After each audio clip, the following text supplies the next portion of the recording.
આપ સર્વને સંધ્યાકાળની સલામ.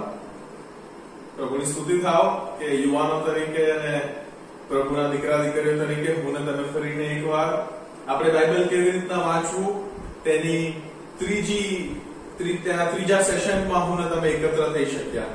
પ્રભુની સ્તુતિ કરીએ આપણે, કારણ કે અગાઉના 2 સેશનમાં પ્રભુએ તેના પવિત્ર આત્મા વડે આપણી સાથે વાતનો વ્યવહાર કર્યો છે. ઈશ્વરની સ્તુતિ થાવ. આ સમયે આપણે આગળ વધતા પહેલા પ્રાર્થના કરવા માંગીએ છીએ. આપણે આપણા મસ્તકો નમાવીએ અને પ્રાર્થના કરીએ. પ્રભુ, મારા મુખના વચન અને અમારા હૃદયના મનોને તમે તમારી નજરમાં માન્ય કરજો પ્રભુજી. ઈસુ પ્રભુને લીધે માંગીએ છીએ, માટે બાપ તમે સાંભળો. આમેન.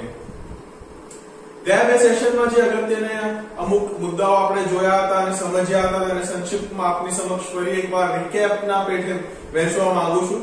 પહેલો મુદ્દો જે આપણે જોયો હતો તે હતો કે આજે પ્રભુનું વચન છે, આજે બાઇબલ છે, તે એક ગ્રેન્ડ નેરેટિવ છે અને આ જ્યારે બાઇબલને આપણે વાંચીએ છીએ ત્યારે એ બાઇબલને તેની સંપૂર્ણતામાં આપણે વાંચવાનું છે. એક એક કલમ કાઢીને એ લખેલા સંદર્ભથી એ કલમ કાઢીને પોતાનો મતલબ એમાં નથી નાખવાનો, પણ જે હેતુથી, જે ઇન્ટેન્શનથી એ લેખકે તે લખ્યું તે આપણે સમજવાની જરૂર છે.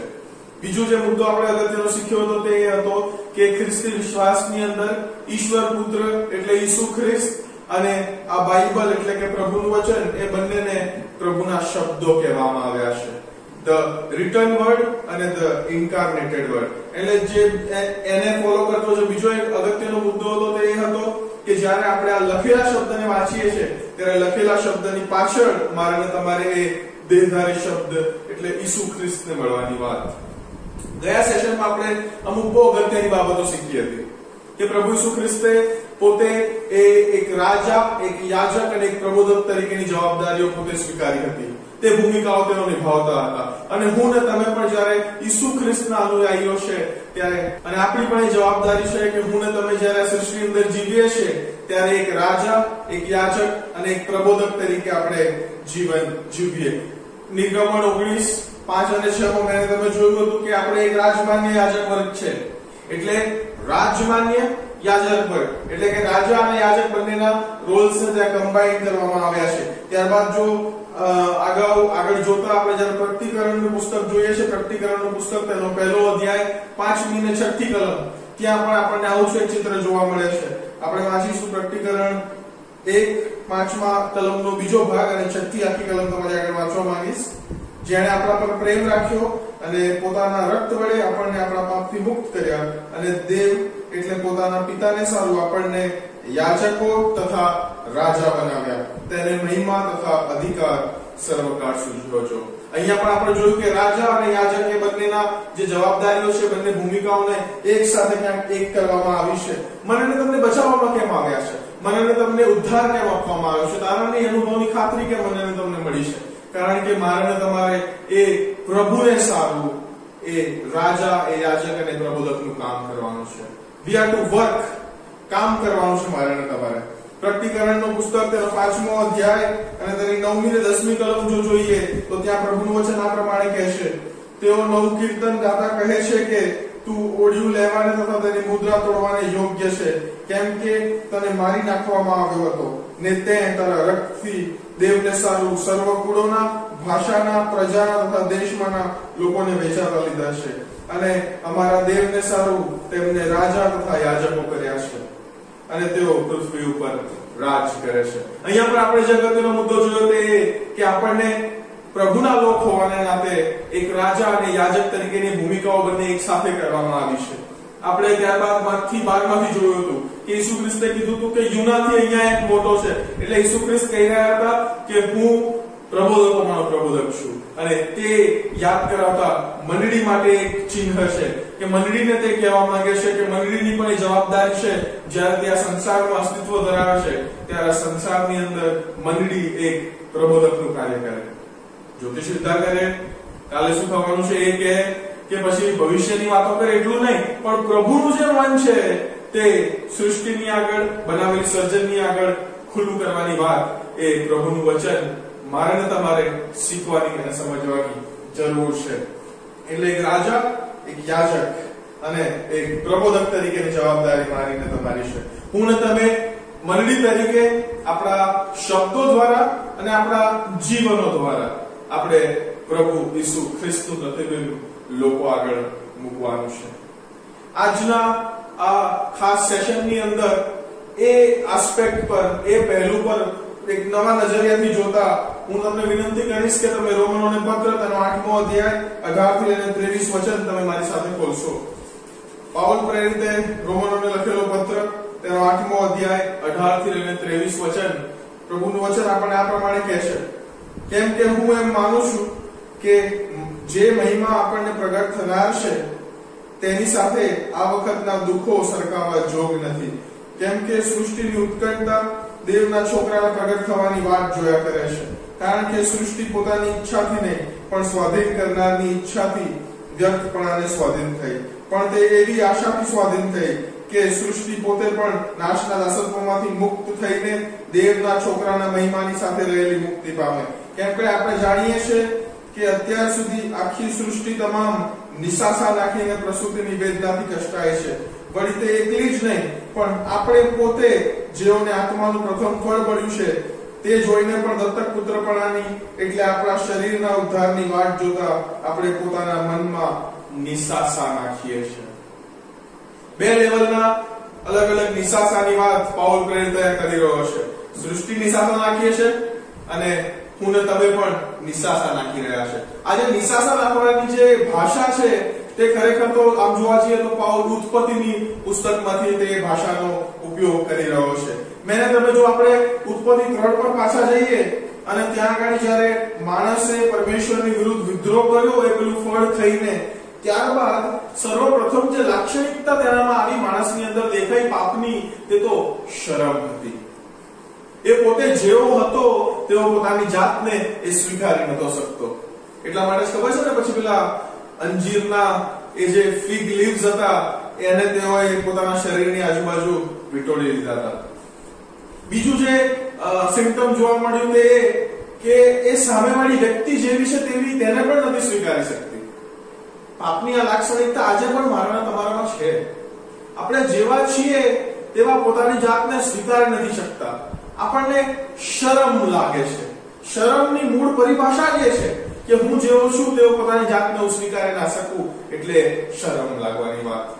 એ વિદેશના જે ધોળા લોકો છે એ લોકોને પોતાની સ્કિનને થોડું ડાર્ક કરવું છે એટલે પેલા બીચ પર જઈને આડા પડી જાય. આ બાજુના બીજી બાજુના લોકો જે લોકો થોડા શ્યામ છે એ લોકો અલગ અલગ પ્રોડક્ટ્સ વાપરીને પોતાની જાતને ગોરું થવાનો પ્રયત્ન કરે છે. we can't accept as we are. એ તકલીફ છે, એ પાપની લાક્ષણિકતા છે. એ પાપ છે એની એ સબૂતી છે મારાના તમારા જીવનની અંદર. પોતે પોતાની જાતને જેવા છે તેવા સ્વીકારી ન શકવું. જોયું આપણે કે બે લેવલે સંબંધો તૂટ્યા. માણસનો પોતાની જાત સાથેનો સંબંધ, ત્યાં તકરાર આવ્યો. ત્યારબાદ માણસનો માણસ સાથેનો સંબંધ. આદમે જોયું કે આદમ અને હવા વચ્ચે પણ ત્યાં તકરાર આપણને જોવા મળે છે. ત્યારબાદ ત્રીજા એક લેવલે સંબંધ તૂટ્યો.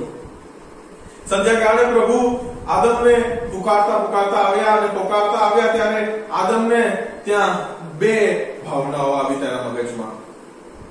એક શરમ તો લાગી જ રહી હતી, પણ હવે જ્યારે પ્રભુ આવ્યા છે, પ્રભુ એટલે કોણ કે જેમણે તે આજ્ઞા આપી હતી કે તે તમારે તે ફળને ખાવું નહીં. એ ફળ ખાધું અને હવે આજ્ઞા આપનાર વ્યક્તિ જ્યારે આવે ને સામે, ત્યારે એમના મગજની અંદર અપરાધી ભાવના જાગે છે.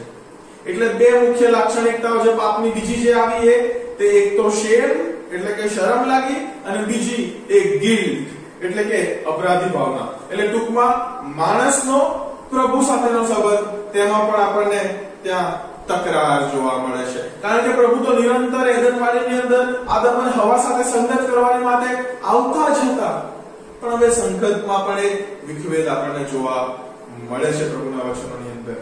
તમને ખબર છે માથી હું ને તમે જ્યારે આ પાપની વાત કરીએ છીએ ને અથવા પાપની સભાનતાની વાત કરીએ છીએ ને, ત્યારે આપણે મોસ્ટલી એ અપરાધી ભાવના ઉપર જ આપણે ફોકસ કરીએ છીએ કે હું ને તમે પાપી છે, હું ને તમે પાપી છે.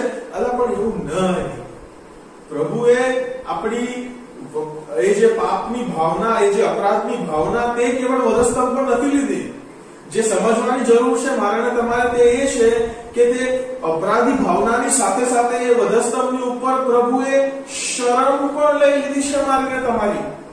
એ જે પહેલી લાક્ષણિકતા, એ જે શેમ હતી, એ જે શરમ લાગવા લાગી હતી, તે પણ પ્રભુએ મને અને મારી તમારી જોડથી લઈ લીધી છે વધસ્તંભની ઉપર.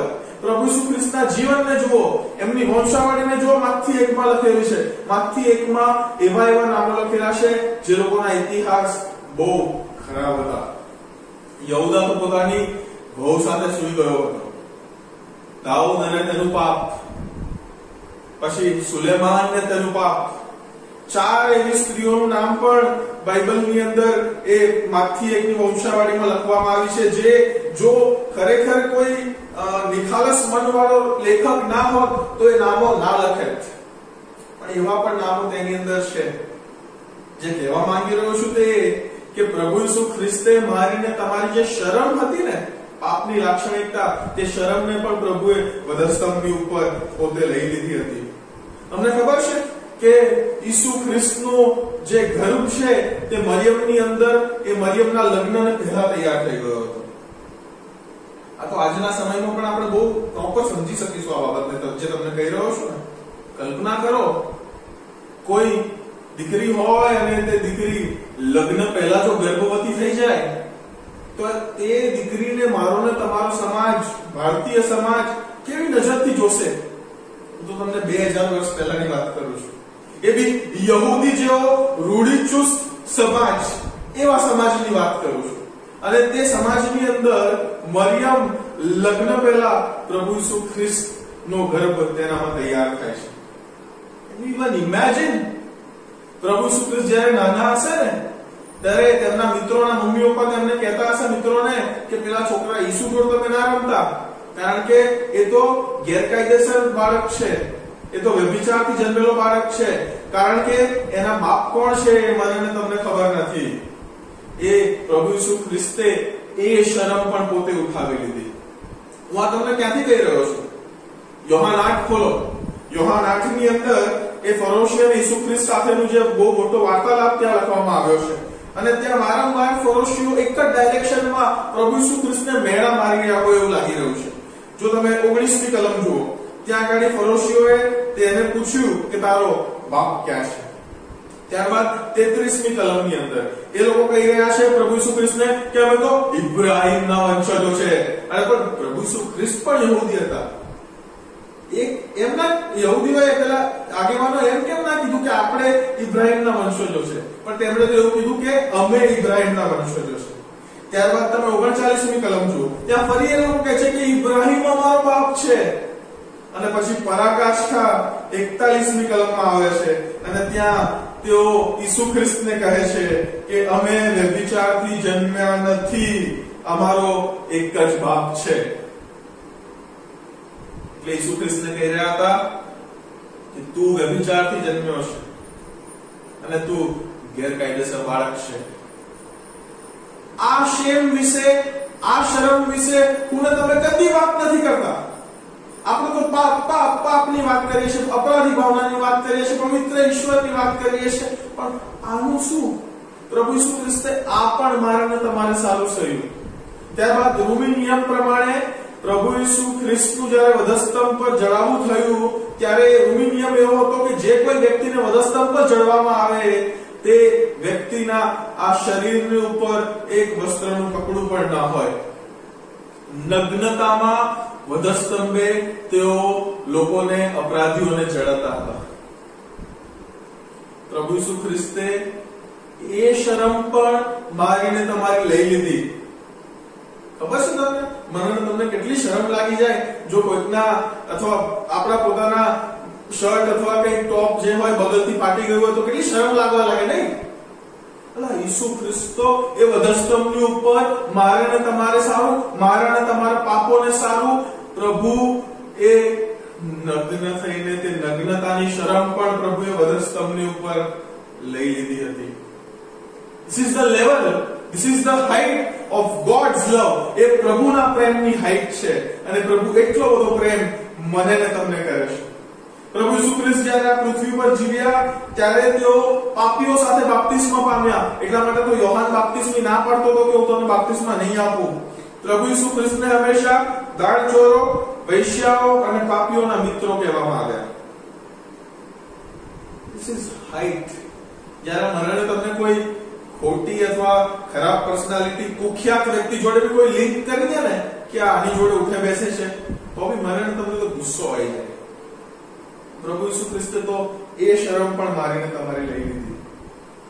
કેટલી અજાયબ જેવી વાત છે.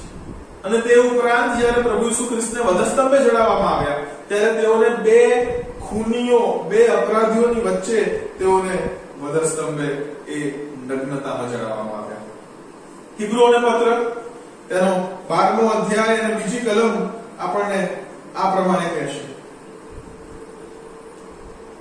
આપણે આપણા વિશ્વાસના અગ્રેસર તથા તેને સંપૂર્ણ કરનાર ઈસુની તરફ લક્ષ્ય રાખીએ છીએ, જેણે પોતાની આગળ મૂકેલા આનંદને લીધે શરમને તુચ્છ ગણીને મરણ સ્તંભનું દુઃખ સહન કર્યું અને જે દેવના રાજ્યાસનની જમણી તરફ બેઠેલો છે.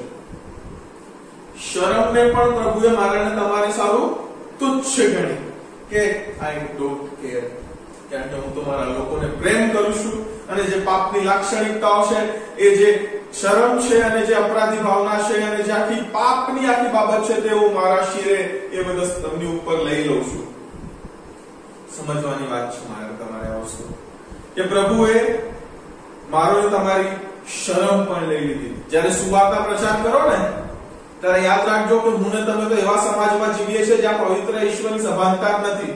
કારણ કે જે લોકો મધ્ય આપણે જીવીએ છીએ તેમના દેવો, તેમના પ્રભુઓ, એ લોકો કદી તેમના પ્રભુઓની પવિત્રતા વિશે વાત નથી કરતા. એમના પ્રભુના સામર્થ્ય વિશે બોલે છે, એમના પ્રભુની ઈચ્છા વિશે બોલે છે, પણ પવિત્રતા વિશે નહીં. ઈશ્વર આપણો ખ્રિસ્તી વિશ્વાસમાં જ આપણે કેવળ એક પવિત્ર ઈશ્વર વિશે બોલીએ છીએ. અને એ સમાજમાં જ્યાં પવિત્ર ઈશ્વરની સભાનતા ન હોય ત્યાં તમે પાપની સભાનતા ક્યાંથી લાવશો?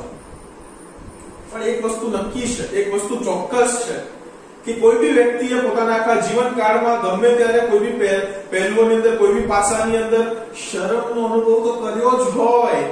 પોતાની જાતને અસ્વીકાર કરવાનો અનુભવ તો કર્યો જ હોય. પ્રભુ ઈસુ ખ્રિસ્તને એ પ્લેટરમાં તમે એ લોકોને સર્વ કરો. પ્રભુ ઈસુ ખ્રિસ્તને તમે એવી રીતના લોકોને પ્રસ્તુત કરો કે પ્રભુ ઈસુ ખ્રિસ્તે તો મારીને તમારી એ શરમ પણ લઈ લીધી. That was the level, that was the height. એ પ્રેમથી પ્રભુએ મને તમને પ્રેમ કર્યો. અને જ્યારે તે સાંભળીને જ્યારે લોકો પ્રભુ પાસે આવશે ને કે પ્રભુએ મારીને તમારી શરમ લઈ લીધી, ત્યારબાદ એ પાપની સભાનતા એ વસ્તુને ફોલો કરશે. ત્યારબાદ એ ઓટોમેટિકલી થશે જ થશે. સમજવા જેવી વાત કે પ્રભુ ઈસુ ખ્રિસ્તે વધસ્તંભની ઉપર એ શરમ અને અપરાધી ભાવના બંને લઈ લીધી. જે કહેવા માંગુ છું તે કે આપણી પ્રભુ ઈસુ ખ્રિસ્ત સાથેની યાત્રા હંમેશા પાપની સભાનતાથી શરૂ થાય તે જરૂરનું નથી. એ જે તે વ્યક્તિની સંસ્કૃતિમાં જાઓ, જે તે વ્યક્તિની જરૂરતો પ્રમાણે જાઓ. C.S. લ્યુઇસ જેવા વિદ્વાન વ્યક્તિ માટે પ્રભુ ઈસુ ખ્રિસ્ત સાથેની એમની જે યાત્રા છે તે ઇન્ટેલેક્ટ એટલે બુદ્ધિથી શરૂ થઈ, એ વિચારોથી શરૂ થઈ, એ ઇન્ટેલેક્ચ્યુઅલ માઇન્ડ અને થોટ પ્રોસેસથી તે શરૂ થઈ. લોકો માટે અલગ અલગ રીતના એમની જરૂરત પ્રમાણે તમે પ્રભુ ઈસુ ખ્રિસ્તને તેઓની પાસે લઈ જાઓ. એ મારીને તમારી જવાબદારી છે. એ મંડળીનું મિશન છે અને એ જ મંડળીનું વિઝન હોવું જોઈએ.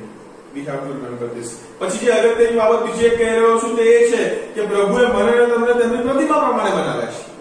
પ્રતિમા વિશે મેં તમને આગળના સેશનોમાં બહુ ગહન રીતે સમજાવ્યું હતું. એ 2D 3D ના આસ્પેક્ટની અંદર એ પ્રભુએ મને તમને તેમની પ્રતિમા પ્રમાણે બનાવ્યા છે. અને જ્યારે પણ તમે બાઇબલ વાંચવા બેસો, જ્યારે પણ તમે પ્રાર્થના કરવા બેસો, તો એક વાર તો અચૂક એવો સમય અલગ કાઢજો જ્યારે તમે પ્રભુનો કેવળ એની માટે ધન્યવાદ કરો કે પ્રભુએ મને તમને તેમની પ્રતિમા પ્રમાણે બનાવ્યા છે. આ જે સંસારના જે સ્ટાન્ડર્ડ ઓફ લિવિંગ છે અથવા જે માપવાનું સ્તર, માપદંડ છે, એ આખું અલગ છે. સાંસારિક લોકો તમે કઈ મોટી ગાડી ચલાવો છો, તમે કઈ મોટી પોસ્ટ પર છો, તમારી પાસે કેટલો રૂપિયો, કેટલો મોટો બંગલો છે, એ બધી બાબતોથી તમને તોલવાનો પ્રયત્ન કરશે. પણ ખ્રિસ્તી વિશ્વાસી વ્યક્તિ તરીકે મારીને તમારી માટે જે શ્રેષ્ઠ અને ઉત્તમ એવી ભેટ પ્રભુએ તમને આપી છે તે તો એ છે કે પ્રભુએ મને તમને તેમની પ્રતિમા પ્રમાણે બનાવ્યા છે. અને હું ને તમે સુરક્ષિત એટલા માટે જ છે કારણ કે પ્રભુએ મને તમને તેમની પ્રતિમા પ્રમાણે બનાવ્યા છે. હું ને તમે સુરક્ષિત એટલા માટે જ છીએ કારણ કે પ્રભુ મને ને તમને પ્રેમ કરે છે. He loves us. એમણે મને ને તમને એમની પ્રતિમા પ્રમાણે બનાવ્યા છે. તમને ખબર છે બીજું એક કારણ છે જેના કારણે હું ને તમે સુરક્ષિત છે, અને તે કારણ યોહાનની લખેલી સુવાર્તાના 8મા અધ્યાયના 28 ને 29 વચનની અંદર લખવામાં આવ્યું છે. તે આ પ્રમાણનું છે કે વળી આપણે જાણીએ છીએ કે જેઓ દેવના પર પ્રેમ રાખે છે, જેઓ તેનો સંકલ્પ પ્રમાણે તેડાયેલા છે, તેઓને એકંદરે સગળું હિતકારક નીવડે છે. કેમ કે જેઓને તેને અગાઉથી જાણતો હતો તેઓને વિશે તેઓને અગાઉથી ઠરાવ્યું પણ હતું કે તેઓ તેના દીકરાના પ્રતિમા જેવા થાય, અને જેથી તે ઘણા ભાઈઓમાં શ્રેષ્ઠ થાય. પ્રભુએ ઉત્પત્તિની અંદર મને તમને તેમની પ્રતિમા પ્રમાણે બનાવ્યા, પણ એ પ્રતિમા ઝાંખી અને ધૂંધળી થઈ ગઈ જ્યારે એ માણસ જાતની અંદર પાપે પ્રવેશ કર્યો, અને ત્યારબાદ આખી જે ઉદ્ધાર સાજક કારણ સાજક જે યોજના છે તે શરૂ થઈ, અને તે યોજનાની પરાકાષ્ઠા એ વધસ્તંભ ઉપર આવી, અને વધસ્તંભ ઉપર એ પ્રભુ ઈસુ ખ્રિસ્ત ઉપર વિશ્વાસ કરવાથી જ્યારે હું ને તમે ખરી ખ્રિસ્તી યાત્રા શરૂ કરીએ છીએ, એ મોમેન્ટ થી લઈને એ મહિમાવંત થવાના એ અંતના સમય સુધી હું ને તમે એક પ્રોસેસ થી ગુજરીએ છીએ, અને તે પ્રોસેસ અહીંયા રોમી 8:28-29 માં લખવામાં આવેલી છે, અને તે છે કે મને ને તમને પ્રભુ તેના દીકરાની પ્રતિમા પ્રમાણે બનાવી રહ્યા છે. બનાવી દીધા છે નહીં, પણ એ કન્ટિન્યુઅસ પ્રોસેસ છે કે પ્રભુ મને ને તમને પવિત્રીકરણની અંદર, એ શુદ્ધિકરણની અંદર આગળ લઈ જ જાય છે, કારણ કે પાપ તો મારો ને તમારો પીછો એ મહિમાવંત સ્ટેજ સુધી નહીં છોડે. ગમે તેટલો વિશ્વાસ હતો ને તો પણ એ પાપ તો પીછો નહીં છોડે, પણ પ્રભુ એ સ્ટેપ બાય સ્ટેપ જીવનના અલગ અલગ એક્સપિરિયન્સીસ દ્વારા, જીવનના અલગ અલગ પાસાઓ દ્વારા, જીવનની અલગ અલગ પરિસ્થિતિઓ અને સંજોગો દ્વારા આપણને ઘડી રહ્યા છે, આપણને મળી રહ્યા છે, અને પ્રભુ મને ને તમને તેમના દીકરાની પ્રતિમા પ્રમાણે બનાવી રહ્યા છે. તમે જોઈ રહ્યા છો કે આ કેટલી અજાયબ જેવા ફ્લોમાં, એક જ વહેણમાં આખો થીમ વહી રહ્યો છે. બાઇબલના અલગ અલગ ભાગોમાંથી મેં અલગ અલગ કલમો અને અલગ અલગ સંદર્ભો તમને ઉઠાવીને સમજાવ્યા. તેમ છતાં બાઇબલના તમે કોઈ બી ખૂણામાંથી તમે પ્રભુનું વચન ઉઠાવો, પણ એ પ્રભુનું વચન એ એક જ વિચારધારા સાથે, એક જ થોટ પેટર્ન સાથે થયેલું છે, કારણ કે બાઇબલનો એક અલ્ટિમેટ ઓથર છે, બાઇબલનો એક અલ્ટિમેટ લેખક છે, અને તે લેખક છે પ્રભુ પવિત્ર આત્મા. પ્રભુ પવિત્ર આત્માએ 1600 વર્ષના સમયગાળામાં આશરે 40 લેખકો દ્વારા આ પ્રભુનું વચન લખ્યું. અને લખ્યું કેટલું જ નહીં, પણ લોકો તો અલગ અલગ પરિસ્થિતિઓમાં હતા, લોકો તો અલગ અલગ જીવનના સંજોગોમાં હતા, અમુક લોકો તો એકલા હતા એકદમ, અમુક લોકો એકદમ ટોળામાં હતા. એ બધું હોવા છતાં પ્રભુએ મારાને તમારે સારું આજે પણ આ લખાણ ઉપલબ્ધ કર્યું છે. Do you understand the importance?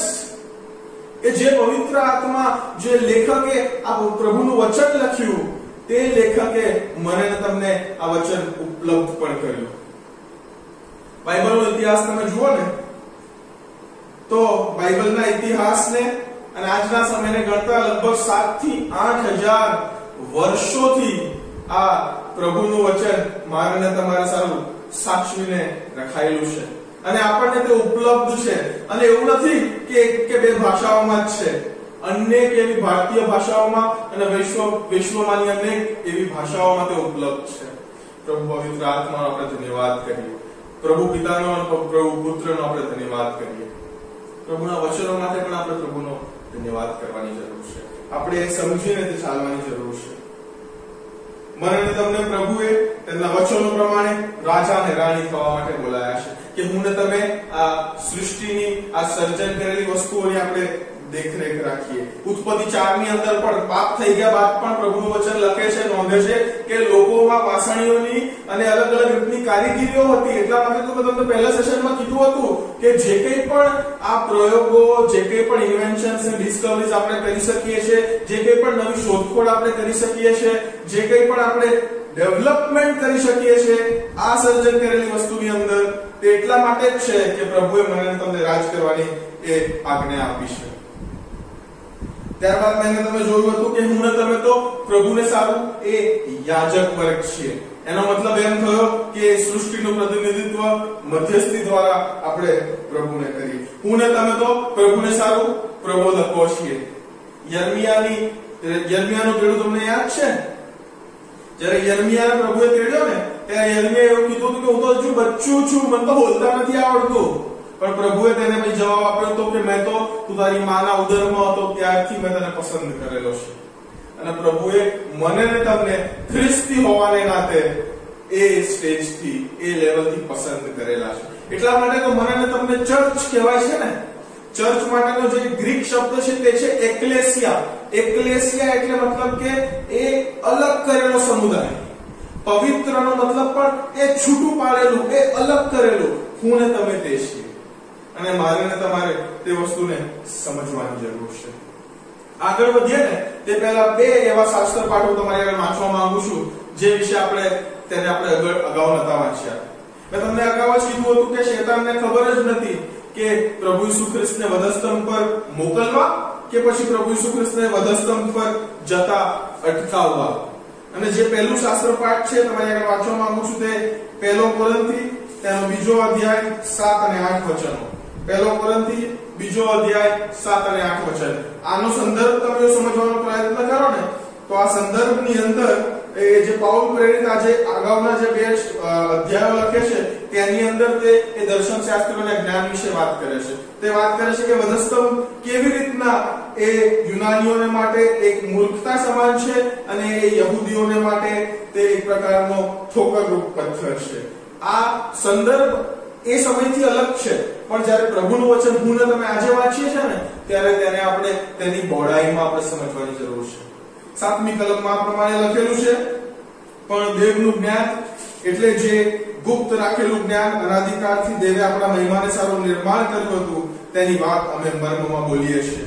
આ જમાનાના અધિકારીઓમાંના કોઈને તે જ્ઞાનની ખબર નથી, કેમ કે જો તેઓને તેની ખબર હોત તો તેઓ મહિમાવંત પ્રભુને વધસ્તંભે ન ચડત.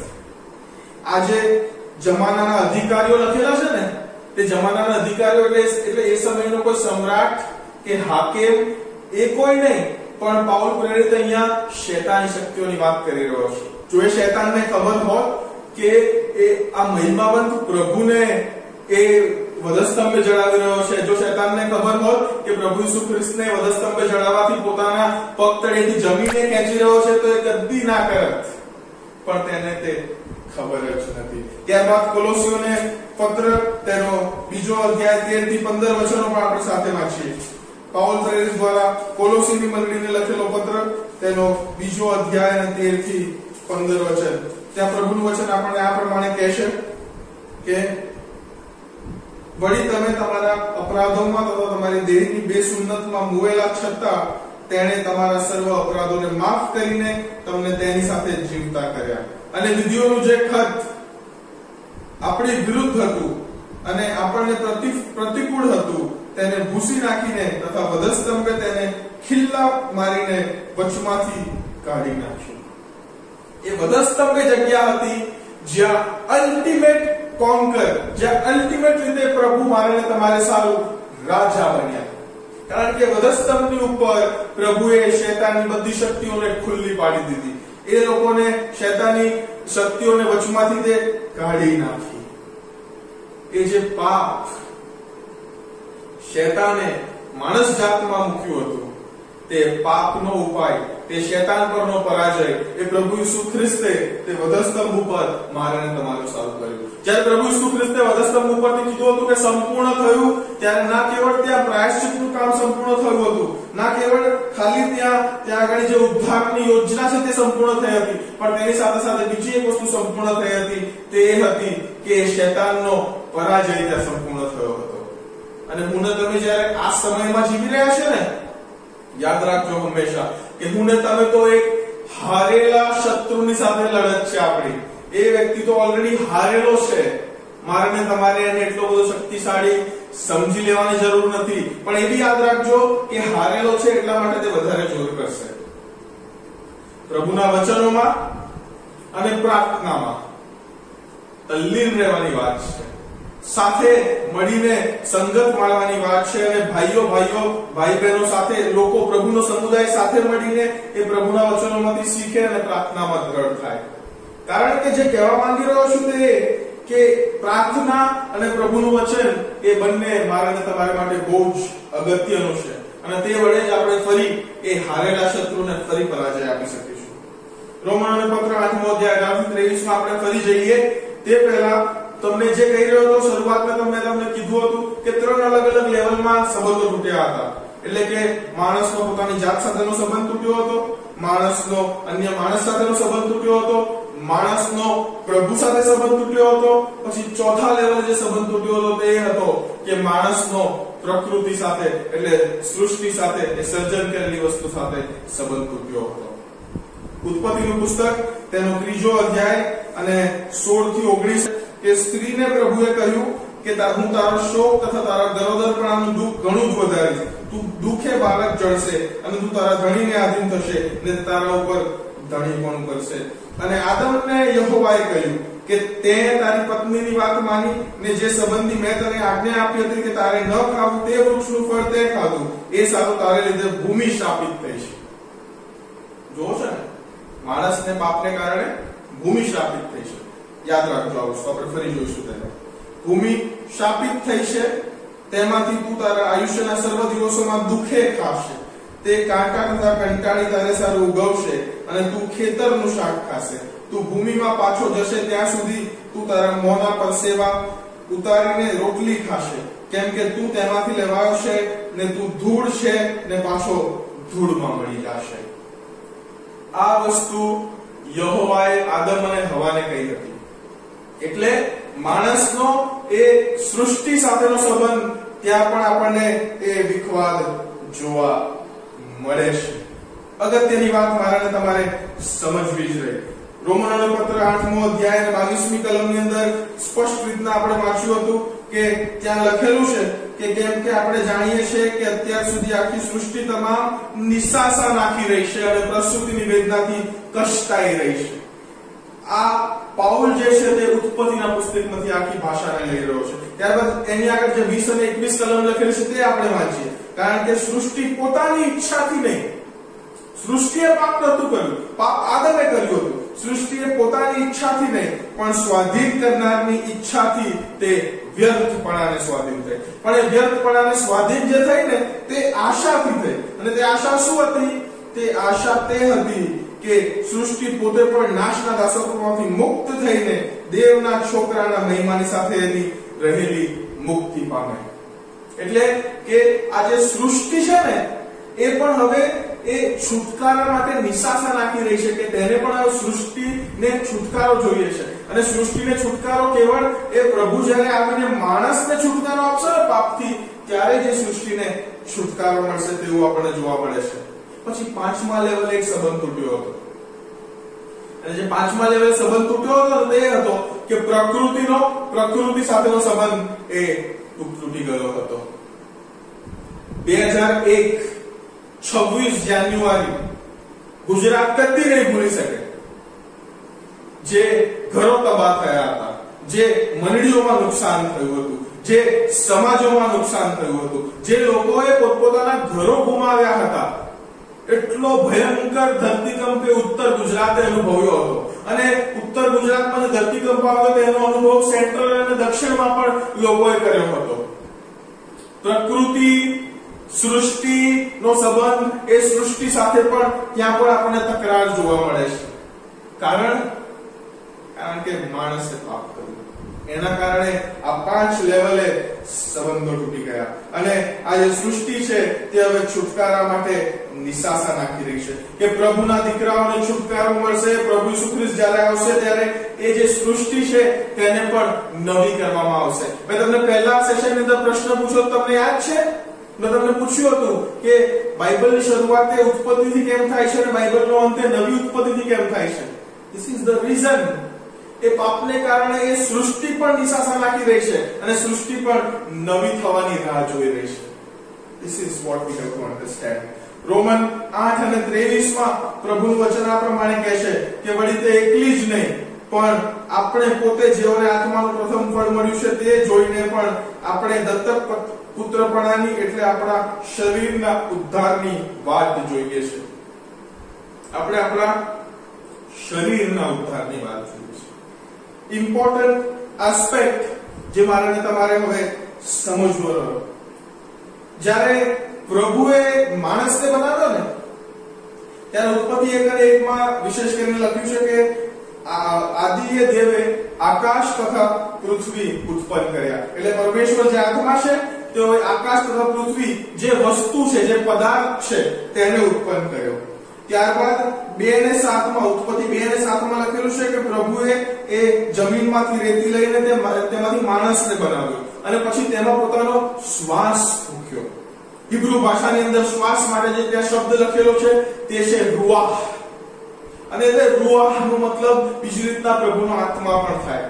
એટલે પ્રભુએ માણસને જ્યારે બનાવ્યો ત્યારે પદાર્થથી પણ બનાવ્યો અને તે સાથે સાથે આત્માથી પણ. એટલે માણસ એકમાત્ર એવું કોમ્બિનેશન છે જેની અંદર આત્મા અને સબસ્ટન્સ, સ્પિરિટ અને મેટર એ બંને વસ્તુઓ છે. પ્રભુએ મને તમે જ્યારે બનાવ્યા ને અને મેને તમે જ્યારે પાપ કર્યું ને ત્યારે એ પાપને કારણે આપણે હવે માનીએ છીએ કે શરીર ઇમ્પોર્ટન્ટ નથી. અમુક સ્તરે આપણી ભૂલ નથી. આપણે જે સમાજમાં જીવીએ છીએ, આપણે જે લોકો મધ્યે જીવીએ છીએ અને એમાં જે વર્ષોથી ચાલતી આવતી જે પ્રણાલી છે તે હું તમારી આગળ મૂકી રહ્યો છું. તેને કારણે હું તમે આ માનીએ છીએ. કારણ કે વર્ષોથી લોકો એવું જ માન્યા છે કે આ જે શરીર છે ને તે શરીર નાશવંત છે અને આ જે શરીર છે ને આ શરીર દુષ્ટ છે. શરીર દુષ્ટ છે. હું ને તમે એમ જ માનીએ છીએ. કદી પણ હું ને તમે શરીર એ નું પુનરુત્થાન થશે તે કોન્સેપ્ટને આપણે કદી સમજી નથી શકતા. આજે હું તમારી આગળ એક કેસ સ્ટડી કરવા માંગુ છું. આપને વિનંતી કરીશ કે તમે તમારા કાન, તમારા આંખ તમે ખુલ્લા રાખજો અને પોતે એક જાસૂસની જેમ ઇન્વેસ્ટિગેશન કરવા માટે તમે તૈયાર થઈ જજો. બે પુનરુત્થાનને આપણે સાઈડ બાય સાઈડ પેરેલલ રીતના આપણે તેને કમ્પેર કરીને એની અંદર આપણે જાસૂસી કામ કરવા માંગીએ છીએ. લાજરસનું પુનરુત્થાન અને ઈસુ ખ્રિસ્તનું પુનરુત્થાન.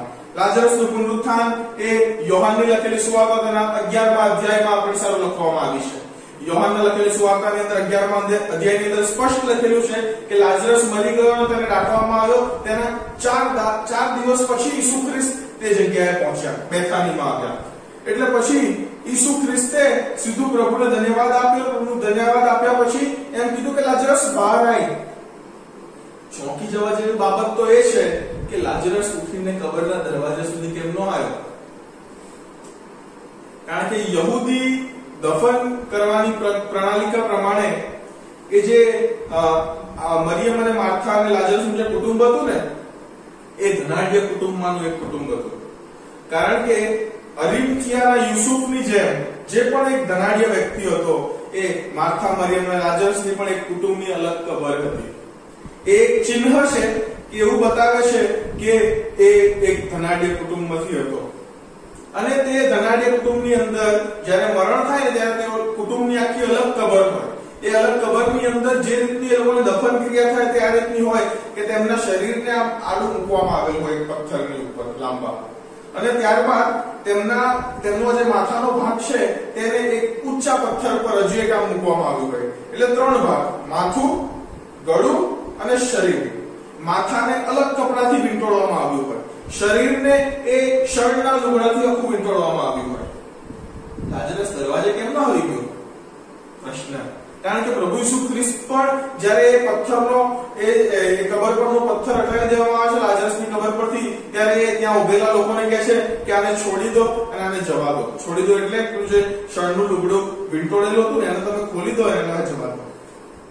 આ તો લાજરસ અને તેનું પુનરુત્થાન. પણ આપણે જોઈએ છે કે લાજરસ જ્યારે ઉત્થાન પામ્યો ને, લાજરસ જ્યારે જીવનમાં આવ્યો ને ત્યારે તે લાજરસ એના એ જીવનમાં પાછો આવ્યો. એટલે કે એનો મતલબ એવો કે તેનું ફરી મરણ પણ થયું.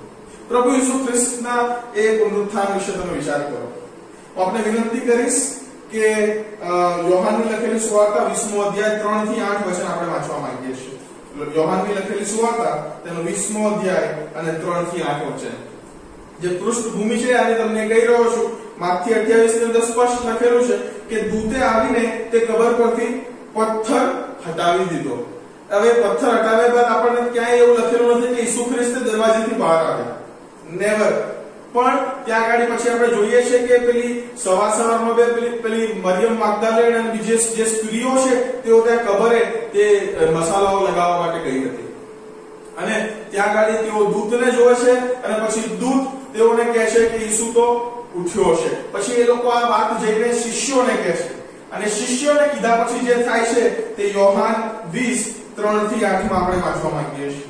ત્યાં લખેલું છે, તેથી પિત્તર તથા પેલો બીજો શિષ્ય કબર તરફ જવા નીકળ્યા અને બંને સાથે દોડ્યા, પણ પેલા બીજા શિષ્યએ પિત્તરને પાછળ મૂકીને કબર આગળ પહેલો પહોંચ્યો. તેણે નીચા વળીને અંદર જોયું તો શણના લુગડા પડેલા દેખ્યા, તો પણ તે માહી ગયો નહીં. પછી સિમોન પિત્તર પણ તેની પાછળથી આવીને કબરમાં બેઠો અને તેણે શણના લુગડા પડેલા દેખ્યા. જે રૂમાલ તેના માથા પર બાંધેલો હતો તે શણના લુગડાની સાથે જોડેલ મૂકેલો ન હતો, પણ એક ઠેકાણે જુદો વાળીને મૂકેલો હતો. પછી બીજો શિષ્ય જે કબર આગળ પહેલો આવ્યો હતો તેણે માહે જઈને જોયું ને વિશ્વાસ કર્યો. આ ચિત્ર તમે તમારા મગજમાં લાવવાનો પ્રયત્ન કરો અને પોતાનું જે જાસૂસી મગજ છે ને એને એક્ટિવ કરી દો. તમે શું લખેલું છે અહીંયા કે એ જે લુગડું પ્રભુ ઈસુ ખ્રિસ્તના એ દેહની આજુબાજુ જે વીંટાળેલું હતું તે લખેલું છે તે ત્યાંનું ત્યાં જ અનડિસ્ટર્બ એટલે હલાયા વગર ત્યાંનું ત્યાં જ પડેલું હતું અને તેમના માથા પરનું જે કપડું હતું ને તે અલગ જગ્યાએ વાળીને તેને મૂકેલું હતું. હવે જો એ લુગડું ત્યાં ના હોત ને તો યહૂદીઓએ કદાચ એવું કહી દીધું હોત કે પ્રભુ ઈસુ ખ્રિસ્તના શવને કોઈ ચોરી કરીને લઈ ગયા છે. પણ અહીંયા તમે વિચાર કરો કે એ જે કપડું છે એ શણનું લુગડું એ જેવું છે તેવું અનડિસ્ટર્બ ત્યાંનું ત્યાં પડ્યું છે, પણ પ્રભુ ઈસુ ખ્રિસ્તનું શવ ત્યાં નથી. કદી કોઈ પતંગિયાને પેલા કસોટામાંથી બહાર નીકળતા જોયું છે તમે? Have you ever seen a butterfly come out of the cocoon? એ cocoonને અનડિસ્ટર્બ રીતના તે બહાર નીકળી જાય છે અને આ પ્રભુ ઈસુ ખ્રિસ્તનું જે શરીર છે તે પણ એવી જ કોઈ રીતના પુનરુત્થાન પામ્યું. લગભગ 35 કિલો જેવા મસાલા વપરાય કોઈ બી વ્યક્તિની દફન ક્રિયા દરમિયાન. અને તમે જો ઈસુ ખ્રિસ્તની કબરમાં એ સમય ગયા હોત ને તો તમને કદાચ બીક લાગી જાય, કારણ કે એ મસાલાના ભાગને લીધે જે લુગડું હતું એમ દબાયેલું હતું અને ત્યાં પ્રભુ ઈસુ ખ્રિસ્તનું શરીર ન હતું. જે હું કહેવા માંગી રહ્યો છું તે એ છે કે પ્રભુ ઈસુ ખ્રિસ્ત જ્યારે પુનરુત્થાન પામ્યા ત્યારે એ જીવનના એક અલગ લેવલે પામ્યા. હું ને તમે તો 3D ફોર્મમાં જીવીએ છીએ, આપણી ઊંચાઈ લંબાઈ અને પહોળાઈ છે, પણ જ્યારે પ્રભુ ઈસુ ખ્રિસ્ત પુનરુત્થાન પામ્યા ને ત્યારે તે ફરી મરણ થવાની માટે નહીં પણ ફરી એક નવા લેવલમાં એટલે અનંત જીવનમાં તેઓ પુનરુત્થાન પામ્યા. એનો મતલબ એવો કે જ્યારે હું ને તમે આ 3D માં જીવીએ છીએ ત્યારે દિવાલ જોડે હું જઉં સામે તો અથડાઈ જઉં, પણ જ્યારે હું એક હાયર લેવલમાં એક ઉચ્ચ સ્તરે જ્યારે પુનરુત્થાન પામું ત્યારે એ દિવાલ પણ એની પણ વાર પાર થઈ શકે. પ્રભુનું શરીર તે રીતના તે લુગડામાંથી બહાર નીકળ્યું. એ પથ્થર જે હટાયેલો હતો ને દૂતે તે ઈસુ ખ્રિસ્તના બહાર જવા માટે નહીં પણ લોકો અંદર આવવા માટે હટાવેલો હતો. એટલે પ્રભુનું શરીર એ પ્રભુ ઈસુ ખ્રિસ્ત જ્યારે પુનરુત્થાન પામ્યા ત્યારે એ પથ્થરની પણ આરપાર ગયું અને પછી ઉપલી પેઢીમાં પણ લખેલું છે કે દરવાજો અંદરથી બંધ હતો પણ છતાં પ્રભુ લોકોની સામે ત્યાં એકદમ આવી ગયા. હાયર એક્ઝિસ્ટન્સ, એ ગ્લોરીફાઈડ સ્ટેટ, એ મહિમાવંત સ્ટેટની ત્યાં વાત લખેલી છે. લાજરસ એ જીવનમાં આવ્યો પણ તે ફરી મરણ પામ્યો. ઈસુ ખ્રિસ્ત એ જીવનમાં આવ્યા અને તેઓ અનંત જીવનમાં તેઓ પ્રવેશ કર્યો. બે અલગ અલગ દાખલા જેની અંદર ઈસુ ખ્રિસ્તના પુનરુત્થાન દ્વારા હું તમે એ કહી શકીએ કે આપણા શરીરોનું પણ પુનરુત્થાન થનાર છે અને તે મારે તમારે સમજવું જ રહ્યું. રોમનોના પત્રની અંદર પાઉલ પ્રેરિત કરી રહ્યો છે કે તે પણ પોતે નિશાસા નાખી રહ્યો છે. તે પોતે નિશાસા કદાચ એના દેહમાં જે કાંટો હતો એના લીધે નાખી રહ્યો હોય, તે પોતે નિશાસા કદાચ એ સુવાર્તાના લીધે જે દુઃખ સહન કરી રહ્યો છે તેના માટે નાખી રહ્યો હોય, અથવા એવું પણ હોઈ શકે કે એ જે પાપને કારણે જે શરીરની અંદર જે દુષ્ટપણું જે ભ્રષ્ટપણું આવ્યું તેની મુક્તિને માટે પણ તે નિશાસા નાખી રહ્યો હોય. જો તમારે એ મહિમાવંત શરીરો વિશે વધુ અભ્યાસ કરવો હોય ને તો 1 કોરિન્થી 15, 1 થેસલોનિકી 4 અને ફિલિપી 3 આ 3 અધ્યાયોનો તમે અભ્યાસ કરજો. ત્યાં પાઉલ કહી રહ્યો છે કે કેવી રીતના આપણા શરીરોને તે મહિમાવંત શરીરોની જેમ ઈસુ ખ્રિસ્તનું જેવું શરીર હતું તેવા શરીરમાં મને તમને પુનરુત્થિત કરવામાં આવશે. એક વિશ્વાસી જ્યારે મરે છે ત્યારે આપણે તે કહી શકીએ છીએ કે તે પ્રભુ પાસે ગયો છે, કારણ કે મારું ને તમારું શરીર તો અહીંયા પૃથ્વી પર જ છે, પણ મારું ને તમારો આત્મા એ પ્રભુ પાસે ગયો છે. અને અગત્યની વાત તે છે કે એ આપણું ફાઇનલ સ્ટેટ નથી. એ જે આપણો આત્મા જ્યારે પ્રભુ પાસે જાય છે તે અંતિમ પડાવ નથી, પણ અંતિમ પડાવ તો મારે તમારું સારું તે છે કે જ્યારે પ્રભુ ઈસુ ખ્રિસ્ત નીચે આવશે, આપણા આત્માઓ સહિત તે નીચે આવશે, અને આપણો જે આત્મા છે અને અહીંયા જે પૃથ્વી પરનો આપણો જે દેહ છે એના એક એક કણ એક એક મોલિક્યુલ્સ ફરી એક થશે, અને પછી એ શરીર અને એ આત્મા એ બંને યુનાઇટ થશે અને તે પ્રભુ ઈસુ ખ્રિસ્તના જેવા મહિમાવંત શરીરોમાં તે રૂપાંતરિત થશે. એ બિલી ગ્રેહામ જેવા મહાન પ્રચારક જ્યારે મરણ પામ્યા ત્યારે એક મેમ અથવા એક ચિત્ર બહુ પ્રચલિત થયું હતું, અને તે એવું હતું કે બિલી ગ્રેહામ જાણે સ્વર્ગના દરવાજાની બહાર ઊભા હોય સૂટ કોટ પહેરીને, અને ત્યાં કાઉન્ટર પર પિત્તર બેઠેલો છે, અને પછી પિત્તર કહે છે કે અંદર ઘણા બધા લોકોને તમને થેન્ક યુ કહેવું છે.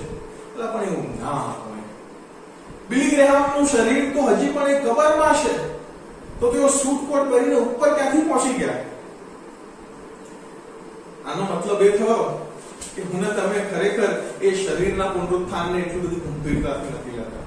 એટલા માટે આપણા મગજો આવી રીતના વિચારવા માટે એ મોલ્ડ થઈ રહ્યા છે. આવી રીતના જ આપણે વિચારવાનું છે, એ જ આપણી વિચારસરણી બની ગઈ છે, પણ આપણે તેને બદલવાની જરૂર છે. પ્રકટીકરણ 21:1 અને 2 માં પ્રભુનું વચન મારે તમને આ પ્રમાણે કહેશે.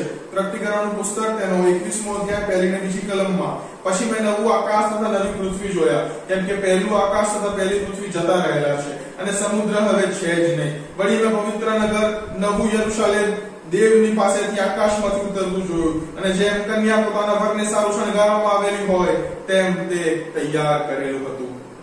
નવું યરુશલેમ, આ કન્યા કોણ છે? એ તો મંડળી છે.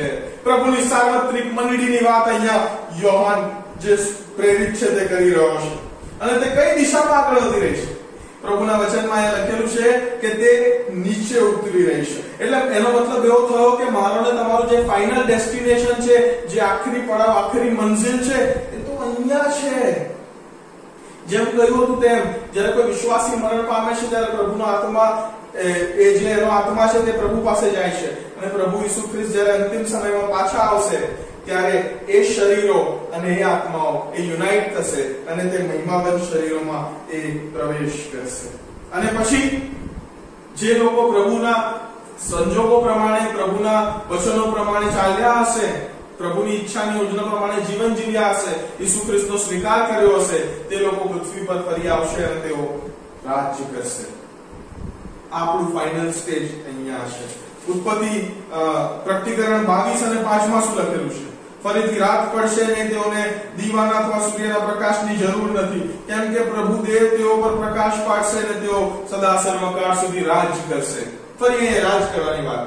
ઉત્પત્તિ 1:26-27 અને પ્રકટીકરણ 22 અને 5 તે બંનેનું એક જ પેરેલલમાં ચાલે છે. એ બંનેની અંદર પ્રભુના બનાવેલા માણસો, એટલે તેઓએ એ સૃષ્ટિની ઉપર રાજ કરવાની વાત. પણ આ બંનેની વચ્ચે જે આવે છે તે પાપ આવે છે. એ મોટી સ્ટોરી છે બાઇબલની, એ મોટું લખાણ છે, અને બાઇબલ જ્યારે વાંચીએ ત્યારે આપણે આ દ્રષ્ટિકોણથી તેને વાંચવાની જરૂર છે. પહેલા પાપ નહોતું, પાપ આવ્યું, પાપથી છુટકારો મેળવવાની આખી વાત. મહિમાવંત સ્ટેજ, ત્યાં પણ પાપ નથી, અને તે દિશામાં પ્રભુના વિશ્વાસીઓ આગળ અને આગળ વધી રહ્યા છે. પ્રભુ ઈસુ ખ્રિસ્તે જ્યારે પોતે પણ સુવાર્તાનો પ્રચાર કર્યો ત્યારે પ્રભુ ઈસુ ખ્રિસ્તે કહ્યું કે પસ્તાવો કરો, કારણ કે પ્રભુનું રાજ્ય પાસે છે. પ્રભુએ શીખવેલી પ્રાર્થનામાં હું તમે કહે છો આકાશમાં અમારા બાપ તમારું રાજ્ય આવો. આપણે તે તમારું રાજ્ય આવો તેને આપણે કહીએ છીએ. એ પ્રાર્થનાનો ઉત્તર શું છે? એ પ્રાર્થનાનો ઉત્તર હું ને તમે છે. એ પ્રાર્થનાનો ઉત્તર પ્રભુની સાર્વત્રિક મંડળી છે, કારણ કે હું ને તમે એ માધ્યમ છે જે વડે પ્રભુનું રાજ્ય આ પૃથ્વી પર આવશે. પ્રભુનું રાજ્ય અહીંયા સ્થપાશે. એટલા માટે જ પ્રભુ મને તમને હંમેશા એ કહી રહ્યા છે કે તમે લોકોને ઈસુ ખ્રિસ્ત પાસે લાવશો તેટલું જ નહીં, પણ તમે તો આ બનાવેલા સર્જનના પરિવર્તનમાં પણ તમે એક માધ્યમ બનશો. That is what he is trying to say. પ્રભુના વચનો મને તમને આ શીખવવા માંગે છે. પાઉલ પ્રેરિત રોમનોના પત્રના 8મા અધ્યાયની અંદર આ જે ગહન શિક્ષણ મને તમને આપી રહ્યો છે, તે ત્યાં ખતમ નથી થતું, તે ત્યાં અંત નથી થતો. પણ પ્રભુના વચનોની અંદર મને તમને અનેકવાર એવા ચેલેન્જ મળે છે, એવા પડકાર મળે છે, એવા આહવાન મળે છે કે મારે તમારે આ પ્રભુનું વચન આ દ્રષ્ટિકોણથી સાચા મર્મો સાથે, સાચી સમજ સાથે, આ ગ્રેન્ડ નરેટિવને ધ્યાનમાં લેતા આપણે એનો અભ્યાસ કરવાનો છે. I just showed you, મેં તમને ખાલી એક આઉટલાઈન આપી છે, એક રૂપરેખા જેવું મેં તમને આપ્યું છે, પણ હવે તમે જ્યારથી તમે બાઇબલને વાંચો ને ત્યારે તમે તેને આ દ્રષ્ટિકોણથી વાંચવાનો પ્રયત્ન કરજો, તો પ્રભુ મને તમને આશીર્વાદિત કરશે. કારણ કે મારે તમારે તો આ પૃથ્વી માટે, આ સૃષ્ટિ માટે રાજા, યાજક અને પ્રબોધકનું કાર્ય કરવાનું છે. એ રાજા કેવી રીતના? તો સૃષ્ટિની દેખરેખ રાખીને પ્રભુનું પ્રતિનિધિત્વ એ સૃષ્ટિને કરવાનું છે. યાજક કેવી રીતના? તો એ સૃષ્ટિનું પ્રતિનિધિત્વ મધ્યસ્થી દ્વારા પ્રભુને કરવાનું છે. અને પ્રબોધક કેવી રીતના? તો પ્રભુનું મન પ્રભુના વચનો દ્વારા સૃષ્ટિની આગળ, સર્જન કરેલી વસ્તુઓની આગળ ખુલ્લું મૂકવાનું છે. આ બાઇબલ એ ગ્રેટ નરેટિવ છે, અને આવી રીતના આપણે બાઇબલ વાંચવાનું છે. પ્રભુ આપ સર્વને આ બાબતો સમજવાને માટે ખૂબ આશીષ આપો. આવો આપણે પ્રાર્થના કરીએ. પવિત્ર પવિત્ર પવિત્ર ઈશ્વર, આ સમયને માટે અમે તમારો આભાર માનીએ છીએ કે તમે તમારા વચનો વાળી સાથે વાતને વ્યવહાર કર્યો. અમે પ્રભુજી વચનને ન કેવળ સાંભળનારા પરંતુ સાંભળી તેનું પાલન કરનારા તમારા દીકરા દીકરીઓ બની શકે માટે કૃપા ચાહીએ છીએ. તમે તમારા પવિત્ર આત્મા વડે અમ સાથે બોલવાનું ચાલુ રાખો. ઈસુ અમારા પ્રભુને લીધે માંગીએ છીએ, માટે બાપ તમે સારો સ્વીકાર કરો. આમેન. ફરી એકવાર કહીશ, જો સમજ ના પડી હોય એકવારમાં તો તમે તેને અચૂક ફરી સાંભળજો, અને જો પ્રશ્નો હોય તો અચકાતા નહીં, મોકલજો જ અમને. યુથ ગ્રુપ દ્વારા, પર્સનલ કોન્ટેક્ટ દ્વારા, ગમે તે રીતના તમે અમને પ્રશ્નો પહોંચાડજો. અને આવતો રવિવાર અમે પ્રયત્ન કરી રહ્યા છીએ કે એક પ્રશ્નોત્તરીનો રવિવાર, જ્યાં તમે પૂછો અને અમે જવાબ આપવાનો પ્રયત્ન કરીએ, આપણે સાથે પ્રભુના વચનોમાંથી શીખીએ તેવો પ્રયત્ન રહેશે. પ્રભુ આપ સર્વને કૃપા આપો, પ્રભુ આપ સર્વને સંભાળો. ફરી મળીએ ત્યાં સુધી પ્રભુ તમારી ઉપર તેમની કૃપા બસ રાખો. પ્રભુ તમને આશીષ આપો. ધન્યવાદ. આમેન.